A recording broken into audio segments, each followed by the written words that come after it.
السلام علیکم، welcome to my YouTube channel. ہماری تمام ویڈیو اپڈیٹس کے لیے ہمارے چینل کو سبسکرائب کریں اینڈ بیل آئیکن کو پریس کریں۔ آئیے سنتے ہیں کسی کی زندگی پر بیتی ایک پراسرار کہانی۔ وہ ایک سرد رات تھی، اوائل سردیوں کے دن تھے۔ سفینہ دھیمی رفتار سے سڑک کے کنارے کنارے چل رہی تھی۔ اس نے کندھوں کے گرد اچھی طرح شال لپیٹی ہوئی تھی۔ سڑک کے دونوں طرف درختوں کی ایک بہتات تھی۔ یہ ایک خوبصورت کالونی تھی جس کے ایک بنگلے میں سفینہ کام کرتی تھی۔ وہ ایک غریب لڑکی تھی جس کا باپ روڈ ایکسیڈنٹ میں وفات پا چکا تھا۔ اس کے گھر اس کی بیمار ماں اور ایک چھوٹا بھائی فضل، وہ دونوں ہی کمانے کے قابل نہیں تھے، جس کی وجہ سے سفینہ کو مجبوراً کام تلاش کرنا پڑا۔ اپنی ایک جاننے والی عورت کو کہہ کر اس نے بالآخر ایک بنگلے میں نوکری تلاش کر لی۔ بنگلے میں زیادہ لوگ نہیں تھے۔ ایک اس کی مالکن روشی بیگم، جو اکثر اوقات گھر سے باہر وقت گزارتی تھی، اور ایک ان کے میاں نعیم بیگ، جو سفینہ کو بس ایک ہی بار نظر آئے تھے۔ وہ شاید اپنے بزنس کے سلسلے میں مصروف رہتے تھے اور رات گئے تک واپس آتے تھے۔ گھر کا تیسرا اور سب سے اہم فرد تھی ان کی اکلوتی بیٹی اسما۔ وہ نہ جانے کیوں ہمیشہ گھر میں ہی رہا کرتی تھی اور کبھی بھی گھر سے باہر نہیں جاتی تھی۔ گھر میں کچھ اور ملازم بھی تھے، جن میں سے سفینہ کی دوستی زینب سے ہو چکی تھی، جو کہ تقریباً اسی کی ہم عمر تھی۔ زینب کے ذمے کچن کا کام تھا، جبکہ سفینہ کے ذمے کوئی خاص کام نہ تھا۔ اس کو روشنی بیگم نے صرف اپنی بیٹی اسما کا کام کرنے کے لیے رکھا تھا کہ وہ جب بھی کوئی کام کہے تو فوراً آ جائے، حتیٰ کہ وہ باتیں کرنے کو بھی کہے تو اس کے ساتھ باتیں کی جائیں تاکہ وہ تنہائی محسوس نہ کرے، کیونکہ اس کے مصروف ماں باپ کے پاس اس کے لیے وقت نہ تھا۔ لیکن اسما کوئی کام کہتی ہی نہ تھی۔ سفینہ خود ہی زینب کی مدد سے اس کے کام بنا کہے کر دیتی تھی۔ اسما بہت کم کمرے سے باہر نکلتی تھی۔ اگر نکلتی بھی تھی تو کسی سے بات نہیں کرتی تھی، بس اپنے آپ میں ہی گم رہتی تھی۔ سفینہ کو ایک عجیب سی شخصیت لگتی تھی۔ اس کے ماں باپ نے اس کے لیے نوکر چاکر تو رکھ چھوڑے تھے، مگر وہ خود اس کی خیریت دریافت کرنے کبھی نہیں آئے تھے۔ غرض اس بنگلے کے افراد کو ایک دوسرے سے کوئی غرض نہ تھی، سب اپنے آپ میں مگن رہتے تھے۔ اس میں سفینہ کا دل زینب کے ساتھ ہی لگا رہتا تھا۔ وہ صبح ناشتہ کر کے نکل جاتی تھی اور شام کو گھر واپس آ جاتی تھی۔ کبھی کبھار اگر کام زیادہ ہوتا تو اس کو دیر بھی ہو جایا کرتی تھی۔ یوں ہی زندگی کی گاڑی چلتی رہی۔ سفینہ روشنی بیگم کی آواز پر جلدی سے کچن سے باہر نکلی۔ وہ آگے تیار کھڑی جانے کے لیے ایک چھوٹا سا ہینڈ بیگ تھاما ہوا تھا۔ میں بازار جا رہی ہوں، انہوں نے کہا۔ اسما کو کھانا دے دینا، اگر منع کرے تو بھی اس کے کمرے میں رکھا نا۔ جی ٹھیک ہے، سفینہ نے سر ہلایا تو مطمئن ہو کر پورچ کی طرف بڑھ گئی، جہاں ڈرائیور گاڑی لیے ان کا منتظر تھا۔ وہ واپس کچن میں آ گئی۔ زینب آٹا گوندھ رہی تھی۔ بہت سی لڑکیاں آئیں، تم بھی پتہ نہیں کب تک رہ پاؤ گی۔ اس کو دیکھ کر زینب نے مسکراتے ہوئے عجیب سے لہجے میں بات کی۔ کیا مطلب؟ کچھ نہیں، وہ بولی، بہت جلد مطلب بھی سمجھ جاؤ گی، ابھی تمہیں دن ہی کتنے ہوئے ہیں۔ وہ اب دوبارہ آٹا گوندھنے لگ گئی۔ کھل کر بتاؤ کیا بات ہے زینب؟ سفینہ پریشان ہو گئی تھی۔ کچھ نہیں، تم پریشان مت ہو۔ اس بار زینب کا لہجہ تسلی امیز تھا۔ بس تم اسما بی بی سے ذرا محتاط رہنا، وہ عام انسانوں کی طرح نارمل انسان نہیں ہے۔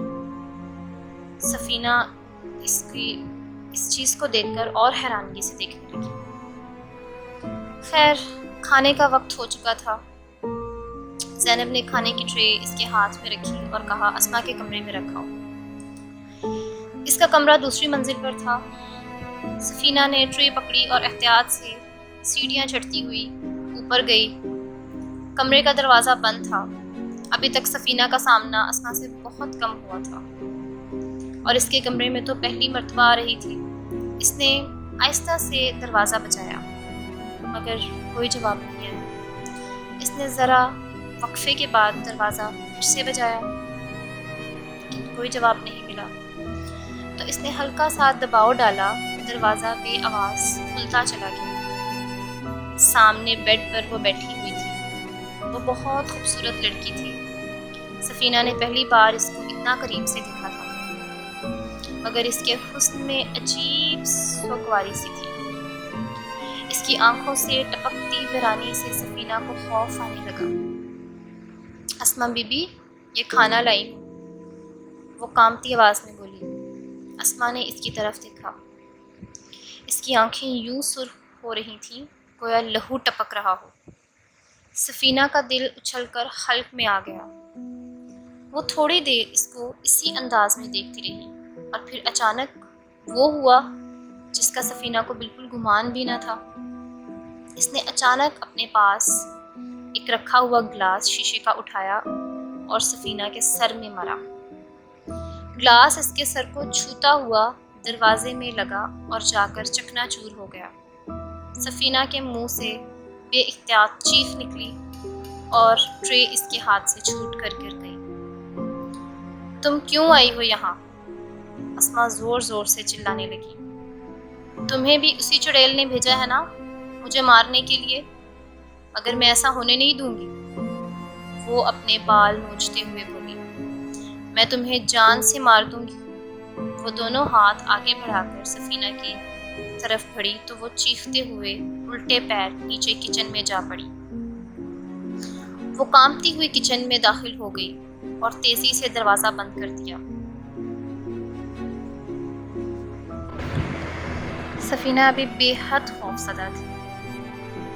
پڑ گیا اس کو دورہ، زینب نے سے کہا، جیسے اس کے لیے عام سی بات ہو۔ وہ آنکھیں پھاڑ کر زینب کو دیکھنے لگی۔ کیا ہوا ہے؟ زینب نے پوچھا۔ اس نے اس کو اسما کے رویے کے بارے میں بتایا۔ اس کا دل ابھی تک تیزی سے دھڑک رہا تھا۔ اچھا تم ادھر بیٹھو آرام سے۔ زینب نے اس کو بازو پکڑا اور اس کو کرسی پر بٹھا دیا اور گلاس میں پانی ڈال کر اس کو دیا۔ اس نے پانی پیا تو اس کے حواس کچھ بحال ہوئے۔ اسی لیے تمہیں کہا تھا کہ محتاط رہنا، زینب بولی، مگر تمہاری بھی مجبوری ہے۔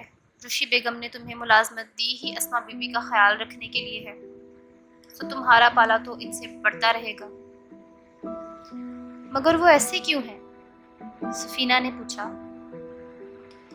اب وہ نارمل ہو چکی تھی، وہ پہلے ایسی نہیں تھی، زینب نے افسوس سے کہا۔ وہ بہت اچھی تھی، ہم لوگوں سے ہنستی تھی، مذاق کرتی تھی، مگر 2 سال پہلے اچانک ان کو دورے پڑنے لگے۔ وہ اچانک چیخنے لگتی ہیں، کبھی زور زور سے ہنسنے لگتی ہیں، اپنے ہی بال نوچ لیتی ہیں، کبھی نارمل بھی ہو جاتی ہیں مگر وہ کسی سے بات نہیں کرتی۔ اب جب دورہ پڑتا ہے تو وہ لوگوں کو زخمی بھی کر دیتی ہیں۔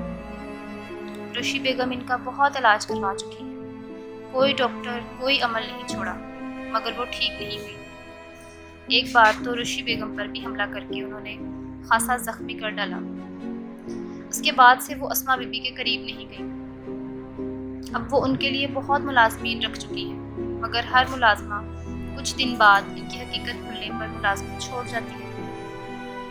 اسما بی بی اپنے قریب کسی کو بھی برداشت نہیں کرتی۔ سب کا کہنا ہے کہ ان پر بہت خطرناک اسیب کا سایہ ہے جو سب کو مار ڈالنا چاہتا ہے، اسی ڈر سے کوئی بھی ان کے قریب نہیں جاتا۔